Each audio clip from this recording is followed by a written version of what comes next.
नमस्कार, आप देख रहे हैं टीएनपी न्यूज और मैं हूं आपके साथ सृष्टि मैथानी। आइए एक नजर डालते हैं बिहार बुलेटिन्स पर। बिहार सरकार ने क्लास 1 से मैट्रिक तक के छात्र छात्राओं को अपने मत से पी मैट्रिक स्कॉलरशिप देने का फैसला लिया है। केंद्र सरकार की ओर से इसे बंद करने के बाद अब राज्य सरकार अपने कोर्स से छात्रवृत्ति देगी। इससे हर साल लाखों बीसी और ईबीसी बच्चों को लाभ मिलेगा। बिहार कैबिनेट की बैठक में 16 एजेंडों पर भी मोहर लग गई है। इनमें सबसे प्रमुख तौर पर लिए गए फैसले में विभिन्न विभाग के 281 पदों को सृजन की मंजूरी दी गई है। इसमें मुख्य तौर पर मद्य निषेध में कुल 136, विज्ञान प्रौद्योगिकी विभाग में 88 और आपदा प्रबंधन विभाग में कुल 43 पदों में सृजन होगा। मुख्यमंत्री नीतीश कुमार बिहार यात्रा पर निकल रहे हैं। उनकी ये समाधान यात्रा 5 जनवरी से पश्चिमी चंपारण बेतिया से शुरू होगी। 29 जनवरी को पहले चरण की यात्रा लखीसराय में समाप्त होगी। इस दौरान मुख्यमंत्री नीतीश कुमार सरकारी कामकाज का जायजा लेंगे। मुख्यमंत्री नीतीश कुमार के मौके पर पहुंचकर सरकार के विकास का जायजा लेंगे। इस यात्रा के दौरान मुख्यमंत्री विभागीय बैठक भी करेंगे। वहीं इस यात्रा पर राजनीति तेज हो गई है। बीजेपी के वरिष्ठ नेता और छपरा के सांसद राजीव प्रताप रूडी ने इस समाधान यात्रा को व्यवधान यात्रा बताया है। तो वहीं नेता प्रतिपक्ष विजय कुमार सिन्हा ने कहा कि नीतीश कुमार हमेशा पिकनिक मनाने के लिए यात्रा पर निकलते हैं।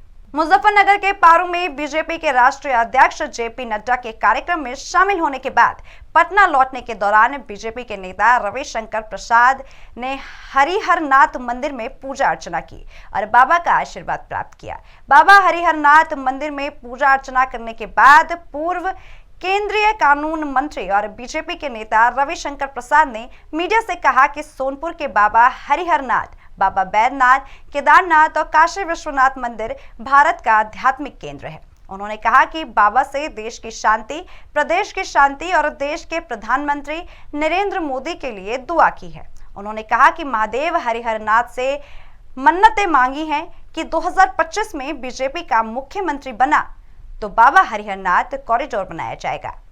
बिहार सरकार के जल संसाधन, सह सूचना और जनसंपर्क विभाग के मंत्री संजय कुमार झा सुपौल पहुंचे हैं, जहां उन्होंने स्वर्गीय ललित नारायण मिश्रा की हत्या को पॉलिटिकल हत्या करार दिया। उन्होंने कहा कि 49 साल बाद भी हत्या का खुलासा नहीं हो पाया है। जांच एजेंसी की प्रक्रिया पर भी सवाल उठाए हैं। दरअसल भारत सरकार के तत्कालीन रेल मंत्री स्वर्गीय ललित नारायण मिश्रा की 49वीं बलिदान दिवस सुपौल जिले के उनके पैतृक गांव बुलवा बाजार में राजकीय सम्मान समारोह के साथ मनाया गया। क्या कुछ पूरी बात ललित बाबू कोसी और मिथिलांचल के गांधी थे। आप उनके कृत्य को देख लीजिए और जिस शालीनता और जिस कर्मठता के साथ उन्होंने कोसी और मिथिलांचल को संवारने का काम किया है और इतनी बड़ी लकीर उन्होंने खींची है। हमें तो नहीं लगता है कि हम सियासत के लोग उनके नज़दीक भी पहुंच पाएंगे और कोई ऐसा दिखता भी नहीं है। हम तो यूँ कहें कि ललित बाबू का जो सपना था, अगर उस सपने में से कुछ परसेंटेज भी लोग कर पाएँ, आज की सियासत के लोग या सत्ता शीर्ष पर बैठे लोग कर पाएँ, तो ये बहुत बड़ी देन होगी।